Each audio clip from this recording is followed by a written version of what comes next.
माझ्या लाईफ मधला तर तो खूप जबरदस्त एक्सपिरियन्स होता. टाटाने तुमच्या मनातलं जे पण होतं ते बरोबर ऍड्रेस केलं. त्या सर्व गोष्टी गाडीमध्ये दिल्या. नमस्कार मित्रांनो, स्वागत आहे तुमचं आजच्या एका नवीन व्हिडिओमध्ये. माझं नाव विशाल विदा. ज्यांच्या कोणाकडे पण जर टाटा मोटरची कार असेल तर त्यांच्यापर्यंत हा व्हिडिओ नक्की शेअर करा. तुम्ही जर प्लॅन करत असाल टाटा मोटरची गाडी घेण्याचा तर आजचा व्हिडिओ खास तुमच्यासाठी असणार आहे, कारण की आज आपण ओनर एक्सपिरियन्स घेणार आहोत टाटा अल्ट्रोजचा. ही गाडी 4 वर्ष जुनी आहे आणि ह्या गाडीचे प्राऊड ओनर आहेत दीपक सर, जे की आज आपल्यासोबत जोडले गेले. सर वेलकम आहे आपल्या मराठी कार न्यूज फॅमिलीमध्ये. कसे आहात? थँक्यू, एकदम मस्त. तर सर आपल्याला टाटा अल्ट्रोज बद्दल तर भरपूर अशी माहिती घ्यायची आहे, पण पहिल्यांदा तुमचं थोडंसं इंट्रोडक्शन करून द्या बरं आम्हाला. ओके, मी नावापासून सुरुवात करतो. दीपक मोहन भरगुडे. मी इथे चिंचवडमध्ये राहतो. ओके. आणि IT प्रोफेशनल आहे. ओके. तर कधी गाडी घेतली होती? मी ही मार्च 2021 मध्ये घेतली. मार्च 2021 मध्ये. आणि आता आपण मार्च मध्येच करतोय, तर 4 वर्ष होतील. ओके. आणि 5व्या वर्ष गाडी जाईल. क्या बात आहे, म्हणजे 4 वर्ष झालेले तुम्हाला. तर ज्यावेळेस गाडी घेण्याचा निर्णय झाला त्यावेळेस टाटा अल्ट्रोजच घ्यायची, हा निर्णयापर्यंत कसे पोहोचले तुम्ही? म्हणजे आता आपण बेसिकली बघितलं तर गाडी हा खूप मोठा डिसिजन असतो, बरोबर. त्याच्या आधी बरेच लोक खूप रिसर्च करतात. सेम मी पण केली. खूप गाड्यांची, खूप वेगवेगळ्या कंपनीच्या गाड्यांचे टेस्ट ड्राईव्ह घेऊन प्रॉपर रिसर्च केली. आणि त्याच्यामध्ये मग या सेगमेंटमध्ये, आता हिची सेगमेंट पाहिलं तर प्रीमियम हॅचबॅक सेगमेंट आहे. याच्यामध्ये ऑप्शन्स होते, बलिनो होती, i20 होती, ग्लान्झा आता आली आय गेस.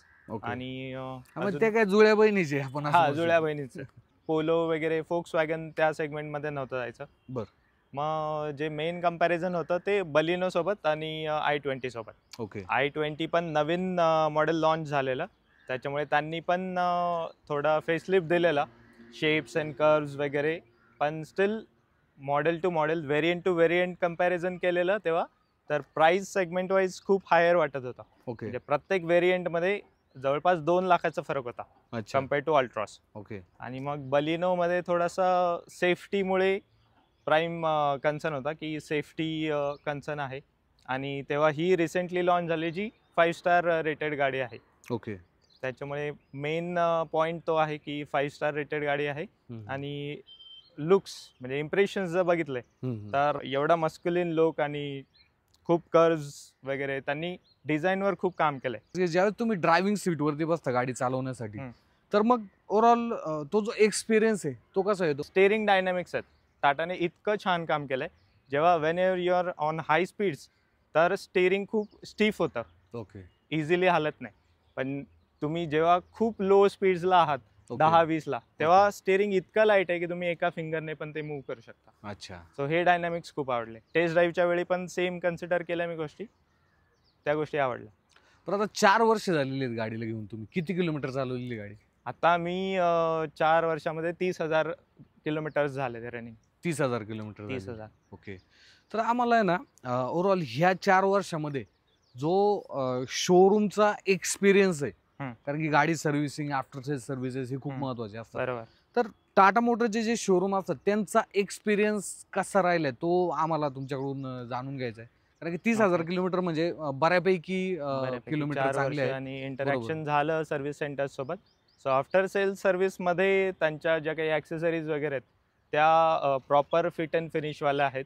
त्यामुळे ज्या काही ॲक्सेसरीज मी बसवल्यात, मड फ्लॅप्स असो, आतले इंटेरियर असो, मॅट्स असो, हे सगळं शोरूमवाल्यांकडूनच बसवलं आहे. आणि त्यांनी ते प्रॉपरली फिट करून दिले, कारण मॉडेल नवीन होतं आणि त्याच्या ॲक्सेसरीज आफ्टर मार्केट अवेलेबल नव्हत्या. अच्छा. इवन कवर पण अवेलेबल नव्हता. इवन आता लास्ट इयरला पण 4th मेजर सर्व्हिस झाली, त्याच्यामध्ये असं पार्ट्स सच काही रिप्लेस नाही झाले, पण वेअर अँड टेअर पण असं काही इश्यूज नव्हते, पण सेम डे डिलिव्हरी.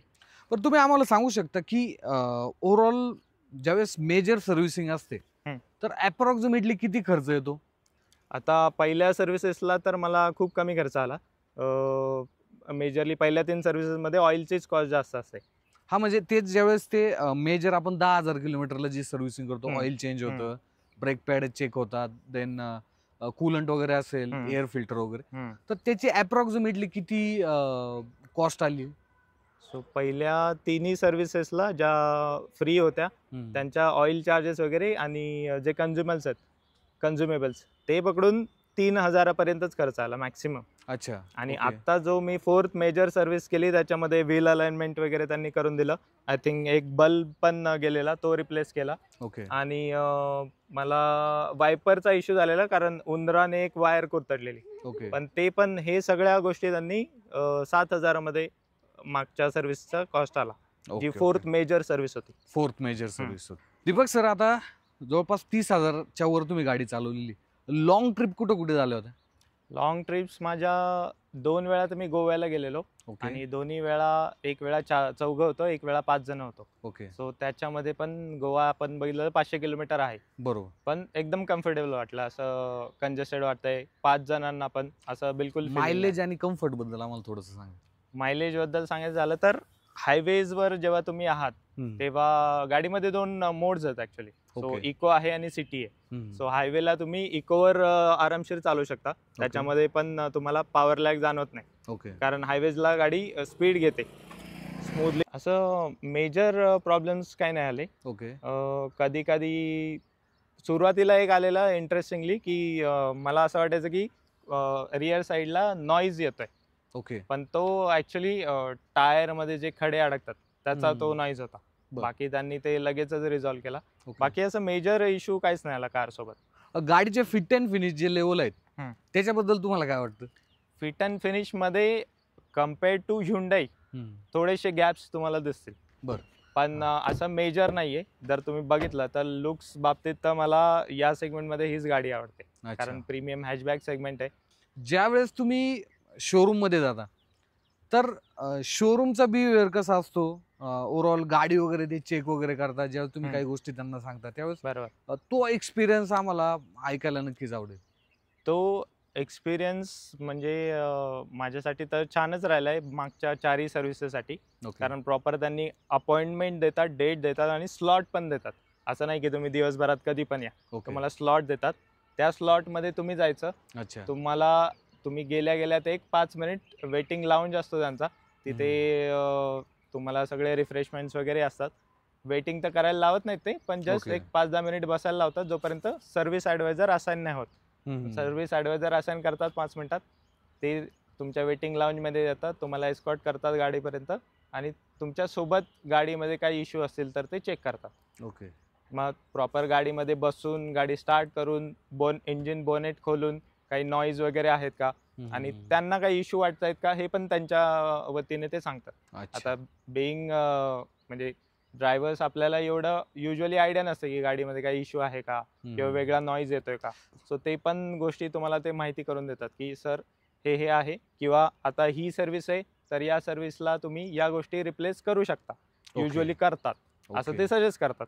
सो त्या सगळ्या गोष्टींबद्दल माहिती तर सांगतातच आणि मग प्रॉपर एका दिवसातच तुमची गाडी ते तयार करतात.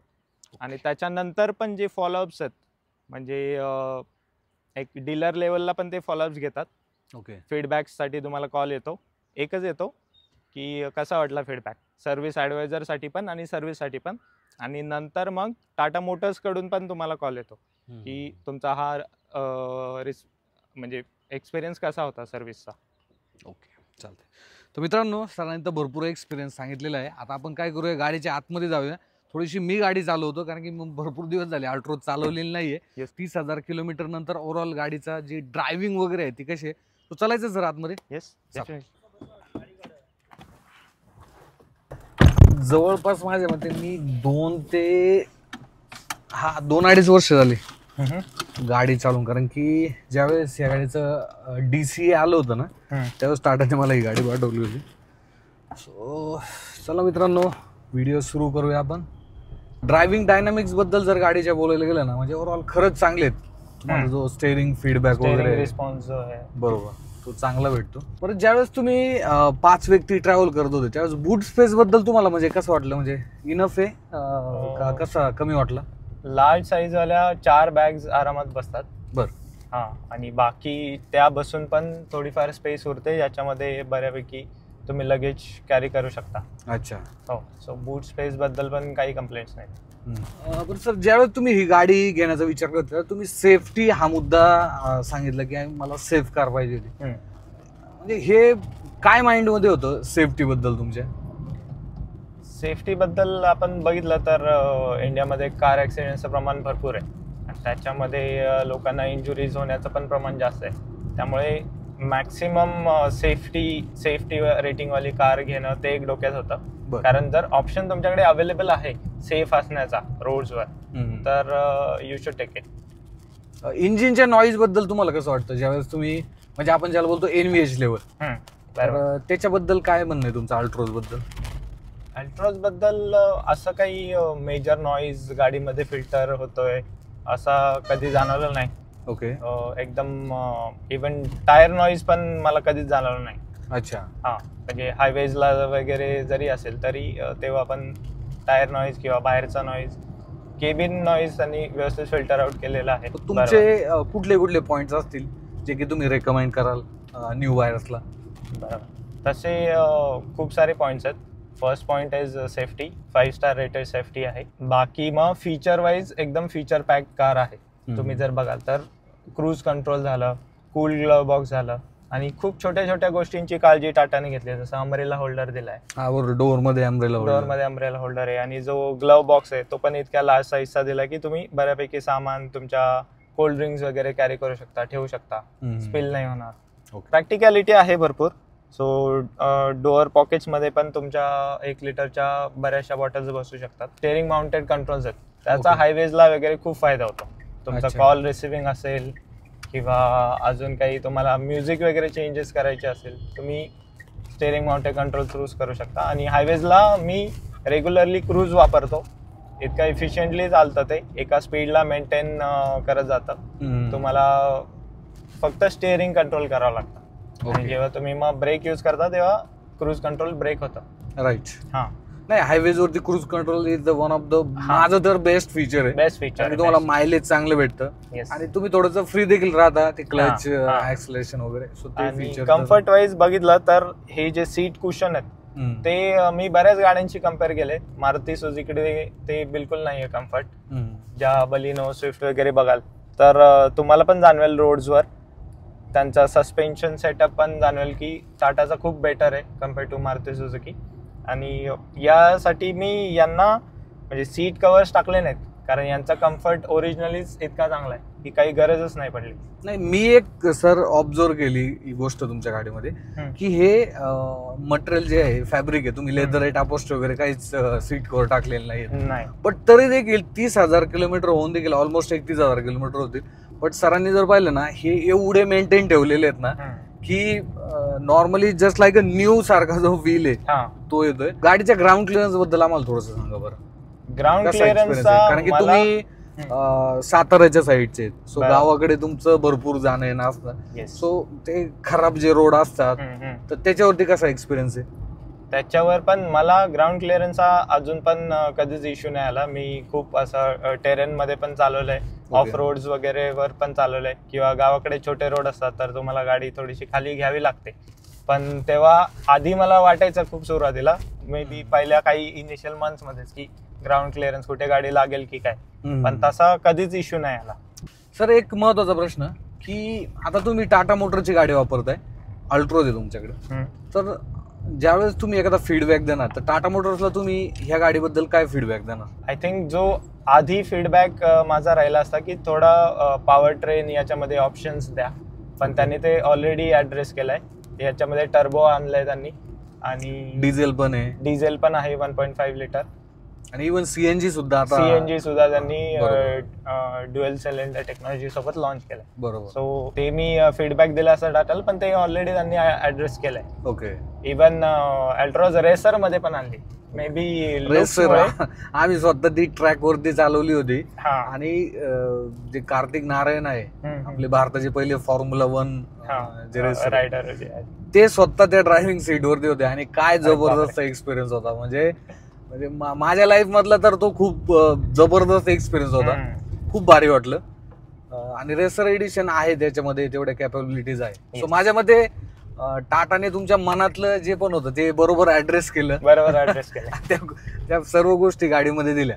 इव्हन ही पण गाडी मी जेव्हा पण हायवेजवर असेल मी स्पीड करतो आणि खूप थ्रिलिंग वाला एक्सपिरियन्स ही पण गाडी देते. इव्हन 1.2 IC इंजिन पण देऊ शकते. मग टर्बो आणि रेसर तर नेक्स्ट लेवल असतील एक्सपिरियन्सच्या बाबतीत. तर मित्रांनो, हे होते दीपक सर, ज्यांनी त्यांच्या टाटा अल्ट्रोज बद्दल आपल्याला खूप चांगल्या पद्धतीने एक्सपिरियन्स सांगितला आणि ऑलमोस्ट 31,000 किलोमीटर गाडी जी आहे ते त्यांनी चालवलेली आहे. तो एक चांगला एक्सपिरियन्स होता. तो ह्या गाडीबद्दल तुमचे अजून देखील काही प्रश्न राहिले असतील तर कमेंट बॉक्समध्ये विचारा आणि तुम्ही देखील तुमचा कारचा जो ओनर एक्सपिरियन्स तो आपल्यासोबत शेअर करू शकता. डिस्क्रिप्शनमध्ये मी डिटेल्स दिलेले आहेत माझ्या, सो त्या ठिकाणी तुम्ही माझ्याशी नक्कीच कनेक्ट करू शकता. बाकी दीपक सर, खूप खूप धन्यवाद. तुम्ही वेळ काढला आणि आमच्यासाठी इथपर्यंत आले आणि खूप चांगल्या पद्धतीनं तुमच्या गाडीचा जो एक्सपिरियन्स आहे तो आमच्यासोबत शेअर केला. सो भेटूया मित्रांनो पुढच्या असंच एका नवीन व्हिडिओमध्ये. तोपर्यंत ड्राईव्ह सेफ, सीट बेल्ट वापरा आणि जे ट्रॅफिक रूल आहेत ते सुद्धा नक्की फॉलो करा. धन्यवाद.